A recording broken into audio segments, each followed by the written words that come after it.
పేరు చెప్పగానే సరిగమలు వరుస కట్టి ఒక దండగా మారి హారంగా వారి పాదపద్మాలకు చేరుకుంటాయి. ఆయనే అలుపెరగని సంగీత ప్రయాణికుడు ఘంటసాల మాస్టర్. వారికి 5గురు సంతానం. 4వ అమ్మాయి ఎవరంటే ఘంటసాల సుగుణ గారు. సంగీతం నేర్చుకుంటున్నప్పుడు ఇంత లెజెండ్ ఇంట్లో ఉన్నప్పుడు, ఇప్పుడు శంకరశాస్త్రి గారి ఇంట్లో మనం ఊహించుకుంటాం కదా, అలా ఉండేదా వాతావరణం? అలాగే ఉండేది. మాయ విశ్వమాయ.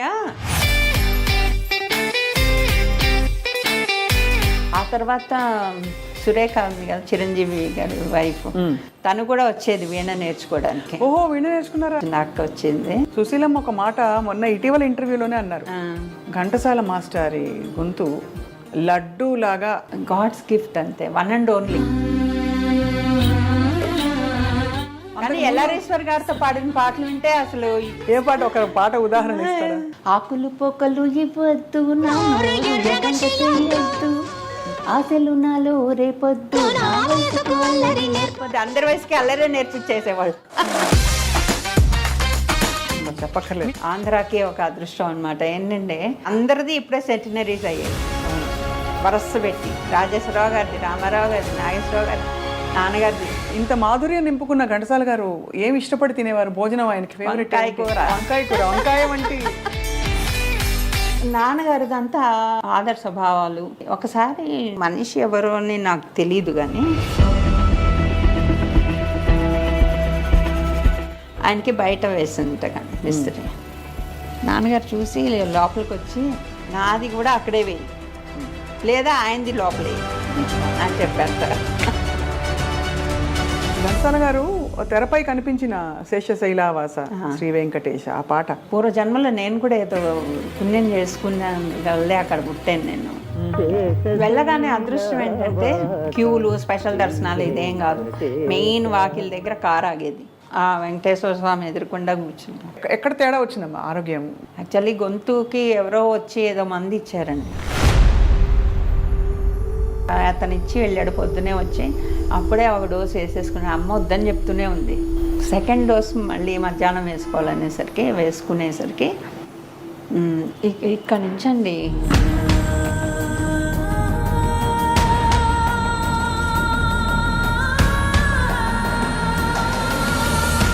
అయితే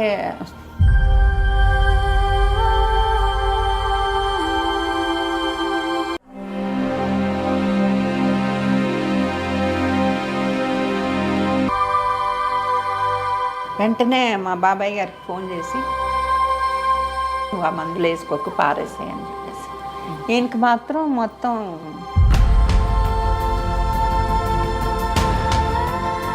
మేము స్కూల్లో ఉన్నాం. మధ్యాహ్నం మా బాబాయ్ గారు వచ్చారు కారు వేసుకుని. అప్పుడే మా లంచ్ టైం బయటకు వచ్చాం. చెప్పలేదు మీకు? నేను చెప్పలేదండి. అయ్యో అయ్యో, ప్లీజ్.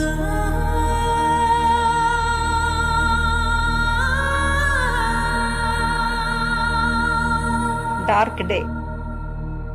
కోట్ల మంది అభిమానులకి నువ్వు భూలోకానికి వెళ్ళి మానవ జన్మెత్తు అని శాపం ఇస్తారు.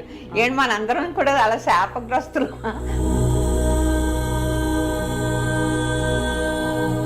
అమ్మ పాడేవారా కొంచెం అయినా? కాపురానికి వచ్చిన కొత్తల్లో మా నాయనమ్మ గారేమో మంగళహారతి పాడు అంటే పాడుతుంది. వస్తే నాన్నగారు వచ్చి బయట నుంచున్నారు. అని మా నాయనమ్మ గారు చూసి, ఏంట్రా బయట నుంచినా ఏంటి, లోపలికి రా అంటే, నేను లోపలికి వస్తే నేను కొడుతున్నాను అనుకుంటారు దాన్ని, అందుకని బయట నుంచున్నా.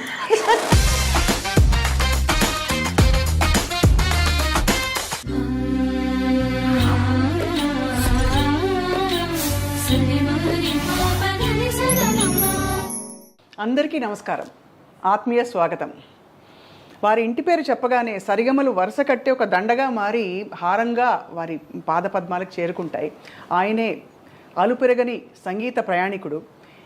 ఎంతకాలం గడిచినా కూడా హిట్ పాటలని, అద్భుతమైన సంగీతాన్ని మన మనసుల్లో అలా చొచ్చుకుపోయేలాగా మనకు అందించిన మహనీయుడు ఘంటసాల మాస్టారు. వారి పూర్తి పేరు అందరికీ తెలుసుగా, ఘంటసాల వెంకటేశ్వరరావు గారు. మాస్టారు 50వ సంవత్సరంలో సినీ పరిశ్రమకు వచ్చి, ఆ తర్వాత 74 వరకు దాదాపు 3000కు పైగా పాటలు పాడిన విషయం కూడా తెలుసు. దీంతో పాటు 100 సినిమాలకి సంగీత దర్శకత్వం నిర్వహించారు. అంతకుముందు ఏం చేశారో చాలామందికి తెలియదు. దేశభక్తుడిగా వారు దేశం కోసం జైలుకు కూడా వెళ్ళారు. అంతటి గొప్పవారి స్మృతులు తలుచుకోవడం అంటే మనందరికీ అదృష్టం. వారికి 5గురు సంతానం. అండ్ ఈ 5గురు అదృష్టవంతుల్లో ఘంటసాల సుగుణ గారు. సుగుణ గారిని పలకరించి ఘంటసాల మాస్టర్ జ్ఞాపకాల్లోకి వెళ్దాం కదా ఇవాళ. నమస్కారం సుగుణ గారు. నమస్తే. మాస్టర్ని చూసినట్టే ఉందన్న విషయం చాలామంది మిమ్మల్ని చూసి నుదుటి దగ్గర ఎస్పెషలీ కళ్ళు పోలిక అలా ఉట్టిపడుతోంది. మాకు అందరికీ ఇవి వచ్చాయండి ఇక్కడ దాకా. అది అవును, అందరికీ వచ్చాయా? అవును, రత్నకుమార్ గారిని కూడా అలా చూస్తే అనిపిస్తారు. అవును, అంటే ఆయన ఎలా మొదలు పెట్టాలో కూడా తెలియదండి. ఇవాళ పొద్దున్నే ఎవరో ఫోన్ చేసి మనసున మనసై పాట తలుచుకుంటూ ఎంత గొప్ప పాట కదా అన్నారు. అంటే ఎన్ని తరాలు గడిచినా కూడా ఆ పాటలు ఇప్పటికీ అలా ఉన్నాయంటే మీకు ఏమనిపిస్తుంది ఒక కూతురుగా? అంటే మేము మిస్ చేయం నాన్నగారిని. చిన్న 13 ఏళ్ళప్పుడు నాన్నగారు పోయారు. అప్పటికి ఇంకా నాన్నగారు ఈ పేరు ప్రతిష్టలు వచ్చేవాళ్ళు. Every week almost every alternate day బస్సుల నిండా జనాలు వచ్చేవాళ్ళు తిరుపతి నుంచి. మా ఇంటి దగ్గర స్టార్ట్ అవుతుంది ఫస్ట్ మా ఇల్లు. మా ఇల్లు దాటిన 10 ఏళ్ళ తర్వాత ఎన్టీ రామారావు గారి ఇల్లు. అలా అందరూ వరుసగా ఉంటాయి. సో నాన్నగారిని చూడడానికి అందరూ వస్తారు, అంతమంది వస్తారు. అంటే మేము కిటికీలోని చూస్తూ ఉండేవాళ్ళం వాళ్ళందరినీ. నాన్నగారు వెళ్ళి అందరినీ పలకరించేవాళ్ళు. So we know that he's a celebrity. అందరూ అలాగే ఉంటారు అనుకునేవాళ్ళం. అంటే మామూలుగా ఉద్యోగాలు చేసుకునే వాళ్ళు అవన్నీ అవగాహన లేదు అప్పుడు. అందరూ ఇలాగే ఉంటారేమో అనుకునేవాళ్ళు. ఎందుకంటే స్కూల్లో కూడా మాకు ఇప్పుడు మీరు కొలీగ్స్ అందరు కలిసి ఒకే స్కూల్లో ఎలా చేర్పిస్తారు పిల్లల్ని, అలాగో వీళ్ళు మాట్లాడుకుని మమ్మల్ని అందరినీ ఒక స్కూల్కే పంపించేవాళ్ళు. ముక్కామల గారి పిల్లలు, పద్మనాభం గారి పిల్లలు, నాగభూషణం గారి పిల్లలు, ఇట్లాగా. సో స్కూల్లో కూడా అందరూ వాళ్ళే ఉండేవాళ్ళు.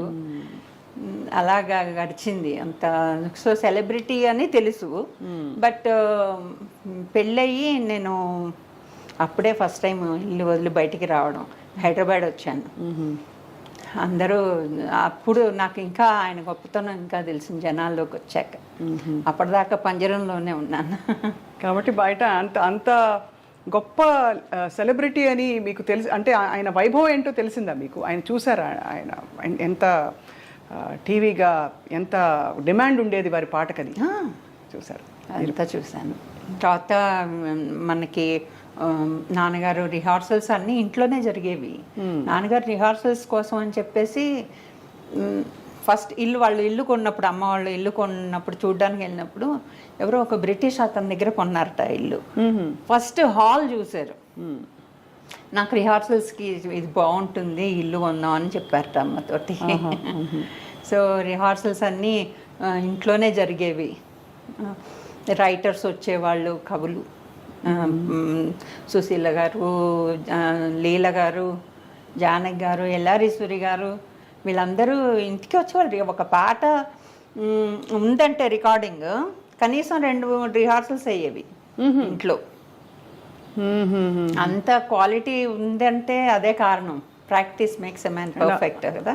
ఆ రోజుల్లో అంతా సింగిల్ టేక్ లో అందరూ కలిసి పాడేవారు కదా అప్పుడు. అంటే ఇప్పుడు ఉన్నట్టు ట్రాక్ సిస్టమ్స్ ఫుల్ ఆర్కెస్ట్రా తోటి అయ్యేది రిహార్సల్స్.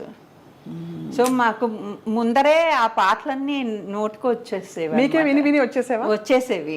మీ 5గురు అందరూ పాడేవారమ్మా? మేము యాక్చువల్లీ పెద్దన్నయ్య మ్యూజిక్లోనే విద్వాన్ చేశాడు.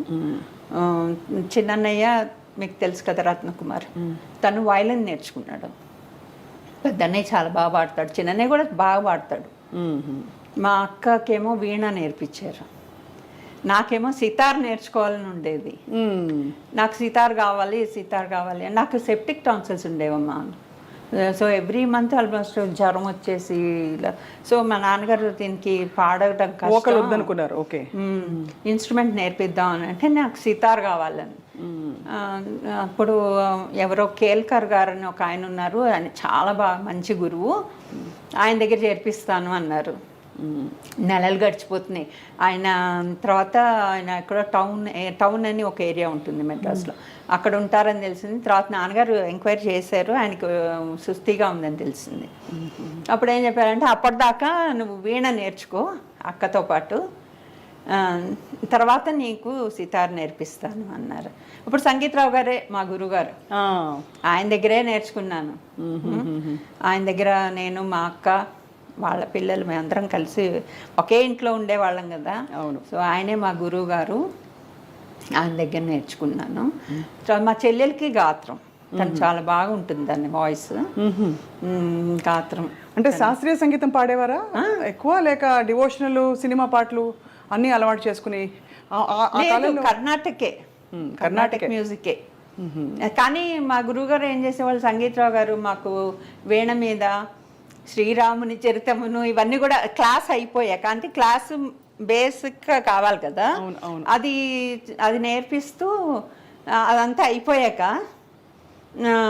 ఈ పాటలు వాయించి చెప్పేవాళ్ళు అనమాట. ఇలా వాయించండి అంటే నొటేషన్ చెప్తూ ఉంటే మేము వాయించేవాళ్ళం. నేను వాళ్ళ అమ్మాయి బాల, సుమబాల, మా ఇద్దరికి గ్రూప్ అనమాట. మా 2 వీణలు పెట్టుకుని మేము వాయించేవాళ్ళం. అలాగే నాన్నగారి పాటలు, ఎందుకంటే నాన్నగారి పాటలన్నిటికీ ఆయనే నొటేషన్ రాసేవాళ్ళు. అవును, అది అంటే వినికిడి మీద తెలుసు మాకు. నేను వారికి బంధువు అవ్వడం నా అదృష్టం. సంగీతరావు గారి ప్రయాణం కొన్ని విషయాలు తెలుసు.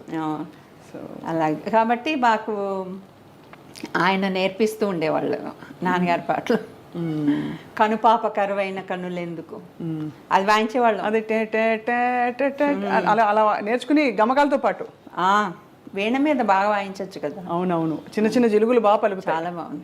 ఎప్పుడు మీరు ప్రొఫెషనల్గా సంగీతం మీరు ఎవరు అంటే అంత సీరియస్గా ఇందులోకి వెళ్ళాలి అనుకోలేదా, లేక అది జరగలేదంటారా? నాన్నగారికి యాక్చువల్గా ఏంటంటే ఆడపిల్లలు పెళ్లి చేసుకుని వాళ్ళు సెటిల్ అవ్వాలి, అసలు స్టేజ్ మీదకి వద్దనేవాళ్ళు. అవునా?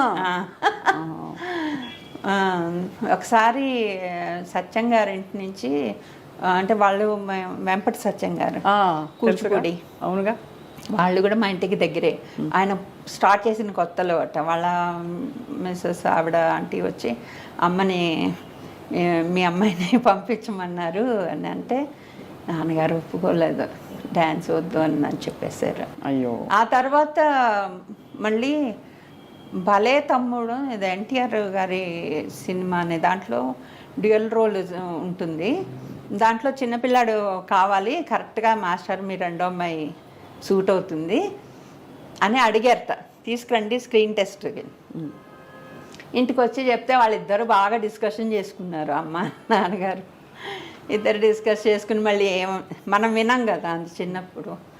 తర్వాత ఏమైందో వద్దనుకున్నారు. అట్లాగ వచ్చాయి. కానీ రేడియోకి మాత్రం మేమందరం ప్లే బ్యాక్ కదా, అదే ఆ బ్యాక్ వరకు ఓకే, అంతే తెర వెనుక మనుషులం. అదే అన్నయ్య కూడా డబ్బింగ్ వాయిస్ మీదే బతికాడు. రేడియో స్టేషన్కి మాత్రం రెగ్యులర్గా వెళ్ళేవాళ్ళం. ఎవ్రీ వీక్ మేము లేకుండా పిల్లల ప్రోగ్రామ్ జరగదు అంతే. రేడియో తాతయ్య ఆయన చాలా అంటే చాలా మా అందరూ అక్కడి నుంచి వచ్చిన వాళ్ళే. మెడ్రాస్ ఆల్ ఇండియా రేడియో అంటే ఒక చాలా పేరున్న రేడియో స్టేషన్. సండే పొద్దున్నే వెళ్ళిపోయేవాళ్ళం, కారు కోసం వెయిట్ చేయడం ఏం లేవు, అంతే మొత్తం గ్యాంగ్ అందరం వెళ్ళిపోయేవాళ్ళం. చాలా బాగుండేది. అమ్మగారు ఏమనేవారమ్మా ఆ రోజుల్లో, అంటే ఇంతటి ఒక లెజెండ్కి భార్య అవ్వడం, అలాగే ఒక పరిశ్రమ ఇలా చూడడం అనేది ఇంటి పట్టున ఉన్నా కూడా కొద్ది గొప్ప హంగులు అవన్నీ చూసుంటారు కదా, ఏమనేవారు అమ్మగారు? సెలబ్రిటీ స్టేటస్ అంతా చూసారు ఆవిడ. కానీ ఇంట్లో మాత్రం అమ్మాయి ఇన్ఛార్జ్ కదా ఇంటికి. అవును, ఎక్కువగా బయటికి వెళ్ళే వాళ్ళు కాదు. ప్రీవ్యూస్ వేస్తే మాత్రం ఫ్యామిలీ అంతా వెళ్ళేవాళ్ళం. అసలు సినిమాకి టికెట్ కొనుక్కుని వెళ్తారని కూడా అప్పుడు తెలీదు. అంటే మీకు అన్ని ఫ్రీయా మీకు? లేదు అసలు ప్రివ్యూసే. నాన్నగారు అన్నిట్లో పాడేవాళ్ళు, అందులో వేసిన వాళ్ళందరికీ ప్రివ్యూ వేస్తారు. అందులోనూ రామారావు గారి ఫ్యామిలీ పెద్దది, మా ఇంట్లోనూ మేము 5గురం. కొంచెం కష్టం అని వాళ్ళు ఏం చేసేవాళ్ళు అంటే వాళ్ళ ఫ్యామిలీకి మా ఫ్యామిలీకి సెపరేట్గా షో వేసేవాళ్ళు. మేమందరం వెళ్ళి చూసేవాళ్ళం అన్నమాట. బాగుండేది. మాస్టర్కి ఎవరు చాలా దగ్గర మిత్రులు పరిశ్రమలో? దగ్గర మిత్రులు అంటే అందరితోనూ చాలా ఫ్రెండ్లీగానే ఉండేవాళ్ళు. రెగ్యులర్గా మా ఇంటికి వచ్చేది పామర్తి మాయ అంటాం. అందరినీ మాయ, సత్యం బాబాయ్, నేను మాధవపెద్ది సత్యం గారిని సత్యం బాబాయ్ అని అంటే చుట్టాలనుకునే వాళ్ళం మేము. అంటే అలా వరుసలు కలిపి పిలవడంతో అలా అనిపించింది. వాళ్ళు కూడా ఏమే అమ్మాయి అంటూ అమ్మ దగ్గరకు వచ్చి మాట్లాడుతూ ఉంటే అదే అనుకుంటాం కదా. కొంచెం పెద్ద అయ్యాక కానీ వాళ్ళు వీఆర్ ఆల్ ఫ్రెండ్స్ అని తెలియదు నాకు. మాలతి చందూరు, ఆవిడ మాలత్తయ్య అని పిలిచేవాళ్ళం. మాలత్తయ్య వాళ్ళ ఇంటికి ఎవ్రీ సండే వెళ్ళేవాళ్ళం. వాళ్ళ బీచ్ దగ్గర వాళ్ళ ఇల్లు. సో వాళ్ళ ఇంటికి వెళ్ళేవాళ్ళం. బీచ్కి వెళ్ళడం అన్నది మమ్మల్ని బీచ్లో దింపేసి వాళ్ళేమో మాలతి చందూరు గారి ఇంటికి వెళ్ళి ఉండేవాళ్ళు కబుర్లు చెప్పుకుంటూ. మా చందూరు గారు, అమ్మ, నాన్నగారు, వీళ్ళు. శారద గారిని మాలతి చందూరు గారి సిస్టర్, ఒక ఎల్డర్ సిస్టర్. మేమంతా ఆడుకుని ఆ తర్వాత డ్రైవర్ మమ్మల్ని వాళ్ళ ఇంటి నిండా చేసాక అంతా పడిపోయేది. అట్లాగా గడిచేది. తర్వాత భానుమతి గారితో కూడా క్లోజ్. భానుమతి గారికి మా అమ్మగారు చాలా ఫ్రెండ్షిప్. వాళ్ళ ఇంట్లో ఆవిడ మా ఇంటికి వస్తూ ఉండేవాళ్ళు. వాళ్ళ ఇంట్లో ఆవిడ ఎక్కువ పూజలు పునస్కారాలు ఎక్కువ చేసేది. సో అన్నిటికీ వెళ్ళేవాళ్ళం. బొమ్మల కొలువు అంటే భానుమతి గారి ఇంట్లో చూసి తీరాల్సిందే అనమాట.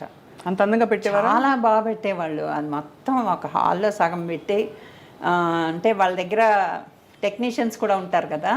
సో వాళ్ళతోటి రోడ్లు, లైటింగ్, పల్లెటూరు, అది ఎల్ఐసి బిల్డింగ్ మెడ్రాస్లో, అది అన్నీ రెప్లికాస్ ఉండేవి. చాలా బాగా చేసేవాళ్ళు ఆవిడ. సంగీతం నేర్చుకుంటున్నప్పుడు, ఇంత లెజెండ్ ఇంట్లో ఉన్నప్పుడు సహజంగానే మనం ఒకసారి నాన్నగారికి వాయించి వినిపిద్దాం, ఆయన మెప్పు పొందుదాం, లేదు ఒకసారి పాట పాడి వినిపిద్దామని మీ అక్క చెల్లెళ్ళు, అన్నదమ్ములందరికీ ఉంటుంది. అలా ఎప్పుడు అనిపించలేదండి. అదేంటో తెలియదు, నాన్నగారు వింటూనే ఉండేవాళ్ళు. ఏమన్నా బాగుంది, అద్భుతంగా అని ఇప్పుడు శంకర శాస్త్రి గారి ఇంట్లో మనం ఊహించుకుంటాం కదా, అలా ఉండేదా వాతావరణం? లేదు, చాలా అలాగే ఉండేది. మాయ, విశ్వమాయ కొంచెం కొంచెం అవన్నీ టచ్ చేసాడు. అవునా? అయితే పొద్దున్నే నిద్ర లేవగానే మేము 8 గంటల 8:30కి అలా తయారయ్యే వాళ్ళం స్కూల్కి. సో 7 నుంచి అబౌట్ 8:15, 8:30 దాకా మ్యూజిక్తో దద్దరెళ్ళిపోయేది ఇల్లు. వెనకాతల అవుట్ హౌస్లో ఉండేవాళ్ళు సంగీతరావు గారు. పొద్దున్నే లేచి వెళ్ళిపోయేవాళ్ళం. వెళ్ళిపోయి అక్కడ వీణ వాయిస్తూ వాళ్ళ అమ్మాయి పద్మ పాట. అవును. తర్వాత మేము వీణ, మా చెల్లెల పాట, వీటితో హోరుగా ఉండేది. చాలా బాగుండేది. మార్నింగ్ 8:30 వరకు మ్యూజిక్. ఆ తర్వాత సురేఖ ఉంది కదా, చిరంజీవి గారి వైఫ్, తను కూడా వచ్చేది వీణ నేర్చుకోవడానికి. ఓహో, వీణ నేర్చుకున్నారా? వచ్చింది తను కూడా వచ్చింది. అక్క వచ్చింది. శోభనాయుడు గారు మా ఎదురుకుండా ఉండేవాళ్ళు. ఎదురుకుండా ఇంట్లో ఆవిడ అప్పుడు డ్యాన్స్ నేర్చుకుంటూ ఉండేవాళ్ళు. అలాగా వచ్చి ఆ ఇల్లు చాలా గొప్ప ఇల్లు. ఇప్పుడు ఆ ఇంట్లో ఎవరైనా ఉంటున్నారా? లేదండి, అది తీసేశారు. అది అబౌట్ 95, 96లో అది మొత్తం కమర్షియల్ అయిపోయింది ఏరియా. ఓహో. అసలు చుట్టుపక్కలంతా కమర్షియల్ అయిపోయింది. ఉండడానికి కష్టమైంది. ఇలాగే అక్కడ ఉండలేకపోయారనమాట. దాంతో ఇంకా ఇటు పక్క వాళ్ళు కూడా అమ్మేశారు. ఇంకా మధ్యలో వీళ్ళు ఒక్కలే ఉండిపోయి ఇంకా వాళ్ళు కూడా అమ్మేసి అక్కడే కొనుక్కున్నారు. టీ నగర్ వదలలేక అక్కడే కొంచెం లోపలికి ఇల్లు కొనుక్కున్నారు. అసలు మాస్టారు సంగీతాభ్యాసం చాలామంది గురువుల దగ్గర చేశారా మేడం? చాలామంది పట్టాయన సీతారామ శాస్త్రి గారే కదా, ఆయన దగ్గరికే వెళ్ళారు. ఆయన దగ్గరే నేర్చుకున్నారు. అక్కడి నుంచి వచ్చి సాధన అక్కడ. అంటే ఎందుకంటే సుశీలమ్మ ఒక మాట మొన్న ఇటీవల ఇంటర్వ్యూలోనే అన్నారు, ఘంటసాల మాస్టారి గొంతు లడ్డూలాగా అంత గంభీరంగా, అసలు మధురంగా, రౌండ్ వాయిస్. చాలా ఆ వాయిస్ కల్చర్ ఎలా అలవర్చుకున్నారని. ఎందుకంటే ఆ తర్వాత అలాంటి గొంతులు రాలేదు మనకు. అన్ని మాడ్యులేషన్, ఒకలాగా ఎక్స్ప్రెషన్స్ ఇచ్చే గొంతులు వచ్చాయి, కానీ అంతటి బరువైన భావం పలికించే గొంతులు, అది గాడ్స్ గిఫ్ట్ అంతే, వన్ అండ్ ఓన్లీ. అవును. ఇంకా మనం ప్రయత్నం కూడా చేయకూడదు. అంటే అలా పాడాలని చాలా మంది ప్రయత్నిస్తారు. వారు పాడేటప్పుడే చెప్తారు, చాలా వినయంగా చెప్తారు ఈ మాటని. మీరు అయితే మీరు తెర మీద నాన్నగారి గొంతు విన్నప్పుడు, హీరోలను చూసినప్పుడు ఎలా ఉండేది? మీరందరూ మాట్లాడుకున్నప్పుడు, మీ సిస్టర్స్ అండ్ బ్రదర్స్? నాన్నగారు పాడుతున్నారని అలాగే ఉంటుంది కదా, అంతే తప్ప అంతకంటే. ఆల్రెడీ వినేసి ఉంటాం ఇంట్లో. ఓహోహో, సో పాట వచ్చేసింది కంట. ఇంట్లో ఆల్రెడీ వచ్చింది, ఇప్పుడు ఈ పాట వస్తుంది. అది ఎలా ఉండేది ఘంటసాల మాస్టర్ ఈ వ్యక్తిత్వం? అంటే మాకు పాట ద్వారానే తెలుసు, మాకు విన్నవాళ్ళు చాలా మృదువుగా మాట్లాడతారు. బాలు గారు చెప్పారు 2-3 సందర్భాలు. చాలా ఇది ఆయన ఎప్పుడు వాయిస్ రేస్ చేసిగా నేను ఎరగను అసలు. మా అమ్మగారు ఇంత పని మీద వచ్చేవాళ్ళు, తొందరగా రెడీ అవ్వండి అది ఇదని. మా అమ్మగారిని రాజీ అని పిలిచేవాళ్ళు, ఎందుకో తెలియదు నాకు. అమ్మ పేరు సావిత్రి. అవును, సావిత్రి గారు. అవును, కానీ రాజీ రాజీ అనే పిలిచేవాళ్ళు. అది ఎందుకు అలా పిలుస్తున్నారని అడిగేంత వయసు లేదు అప్పుడు. తర్వాత అడిగాం అమ్మని, అమ్మ రాజీ ఏంటంటే ఏమో అలా పిలిచారు అని. మమ్మల్ని కేకలేస్తుంటే ఎందుకు కేకలేస్తావు, వాళ్ళని మేము అరవద్దు అనేవాళ్ళు. చాలా ఎప్పుడు చాలా సున్నితంగా ఉండేవారు. ఆ రోజుల్లో బాగా పెద్ద పెద్ద విద్వాంసులు బడే గులాం అలీ ఖాన్ గారా? బడే గులాం అలీ ఖాన్ గారు అంటే అప్పటికి మేము పుట్టలేదు. ఆయన వచ్చి ఆయనకి ఎవరు ఇది ఇవ్వలేదు, షెల్టర్ ఇవ్వలేదు. ఆయన బృందం షెల్టర్ ఇవ్వకపోతే నాన్నగారి ఇంటికి తీసుకొచ్చారట. అప్పటికి ఇల్లు కొనేసారు. ఆ ఇంట్లో మేడ మీద వాళ్ళని ఉండమని చెప్పి అని ఇంట్లో భోజనాలు వంటలన్నీ మొత్తం అమ్మని కదిపించామంటే ఇదే చెప్తుంది. ఇప్పుడు మాట్లాడే పరిస్థితిలో లేరు అమ్మ, కానీ అవన్నీ విన్నాం, చాలాసార్లు విన్నాం. ఇన్ని చపాతీలు చేయడం వాళ్ళ కోసం ప్రత్యేక. అంటే చపాతీలు మామూలుగా మన ఇళ్లలో అంటే సౌత్ ఇండియన్ హోమ్స్ లో ఎక్కువ తెలీదు కదా, కానీ అమ్మకి అలాగే ట్రైనింగ్ అయింది. ఓహో, అంటే చపాతీలు ఒత్తడం కూడా అదొక ఆర్ట్ అండి. రౌండ్ గా ఇండియా మ్యాప్ లో వస్తుంది, అలవాటు లేకపోతే. అలాగూ ఇంత దొంతరగా చేసి పైకి పంపించాలన్నమాట. మొత్తం చాలా మంది ఉన్నారు అప్పుడు ఆయనతో పాటు వచ్చిన వాళ్ళు. అప్పుడు తర్వాత ఆయన చాలా వెళ్ళేటప్పుడు ఆశీర్వదించి వెళ్ళారు అని అంటారు. అయితే ఆయన చెప్పారు అంటే ఒక చిన్న స్టోరీ ఇది, మరి నాకు పూర్తిగా తెలీదు. అమ్మ ఒకసారి చెప్పింది, అక్కడ పాకిస్తాన్ సైడ్ ఎక్కడో ఆయన ఉండే దగ్గర వెనకాతల ఒక చెట్టు ఉండేదిట, సరస్వతి వృక్షం అని ఏదో అనేవాళ్ళట దాన్ని. నాన్నగారు నేను వచ్చి ఒకసారి నువ్వు దాని కింద కూర్చుని పాడు, ఆవిడ బ్లెస్సింగ్స్ ఉంటాయి, సరస్వతీదేవి నిన్ను ఇది చేస్తుందని చెప్పారట. ఆయన ఇన్వైట్ చేశారు నాన్నగారిని. కానీ నాన్నగారు ఎప్పుడు వెళ్ళలేదు. But this is something I remember about బడే గులాం అలీ ఖాన్. ఆయన మరి నాన్నగారి పాట విన్నప్పుడు ఎలా ఆయనకి ఎలా? నాన్నగారి పాట ఆయన కూడా చాలా ఎంజాయ్ చేశారు నాన్నగారు. అందుకనే ఆయన పిలిచారు అక్కడికి. ఆ సరస్వతీదేవి దేని కింద నువ్వు కూర్చుని ఒకసారి పాడాలి అని చెప్పేసి, అది ఎన్ని జన్మలు ఎత్తినా నీకు ఆ కంఠం ఉండిపోతుంది, ఆ చెట్టు పవర్ అది, రమ్మన్నారట. ఇంత సంగీతం తెలిసిన నాన్నగారు ఘంటసాల వెంకటేశ్వరరావు గారు ఎప్పుడైనా అంటే కచేరీలు చేయడం, శాస్త్రీయ కచేరీలు చేయడం ఆనవాయితీ ఉండేదా ఆ రోజు?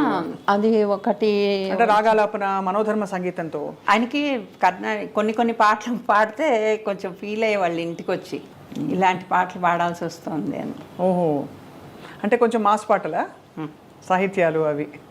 కానీ అన్నిటికీ అంత జస్టిస్ చేయడం అది తర్వాత. కానీ ఏంటంటే కర్ణాటక ప్రాక్టీస్ చేస్తే గొంతు బేస్ వచ్చేస్తుంది. లీల గారికి చెప్పేవాళ్ళు, నేనే విన్నాను చాలాసార్లు. కర్ణాటక కచేరీలు చేసేవాళ్ళు ఆవిడ, నువ్వు చెయ్యొద్దు, బేస్ ఎక్కువైపోతుంది, లలిత సంగీతానికి పనికిరాదు, సినిమా మ్యూజిక్కి పనికిరాదు, నువ్వు ఎక్కువగా కర్ణాటక ప్రాక్టీస్ చేయకు అని చెప్పడం నేను విన్నాను.